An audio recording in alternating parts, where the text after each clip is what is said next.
2026 বিশ্বকাপে এবার শুধু খেলোয়াড়ই নয়, স্মার্ট হবে ফুটবলও। কারণ বিশ্বকাপের অফিসিয়াল ম্যাচ বল ত্রিয়ন্দা চালাতে এবার লাগবে চার্জ। ফুটবলে হাওয়া দিতে হয়, এটা সবারই জানা। কিন্তু ফুটবল খেলতে হলে বল চার্জ দিতে হবে, এমন কথা কি কখনো শুনেছেন?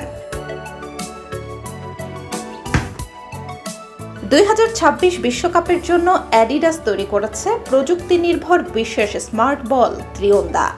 এই বলের ভেতর রয়েছে অত্যাধুনিক মোশন সেন্সর চিপ, যা সচল রাখতে নিয়মিত চার্জ দিতে হবে। একবার ফুল চার্জ দিলে বলটি টানা 6 ঘন্টা কাজ করতে পারবে, অর্থাৎ একটি পূর্ণ ফুটবল ম্যাচ পরিচালনার জন্য যথেষ্ট।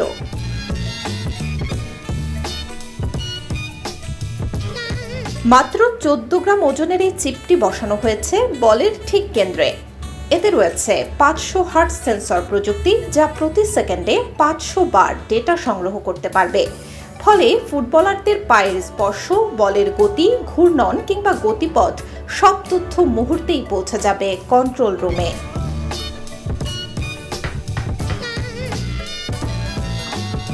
বিশ্বকাপে অফসাইড, হ্যান্ডবল বা ফাউলের মতো জটিল সিদ্ধান্ত নিতে রেফারিদের বড় সহায়তা করবে এই প্রযুক্তি।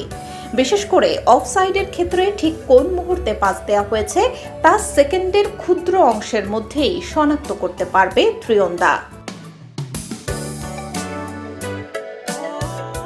সবচেয়ে মজার বিষয় হলো, মাঠে খেলোয়াড়রা বুঝতেই পারবেন না যে তারা সাধারণ বল নয়, বরং এক ধরনের কম্পিউটারাইজড ফুটবল দিয়ে খেলছেন।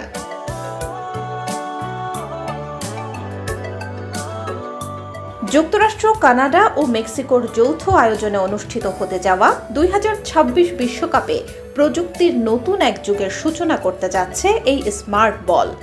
ফুটবল এখন আর শুধু খেলার সরঞ্জাম নয়, এখন এটি প্রযুক্তিরও এক বিস্ময়। Desk report, B news 24।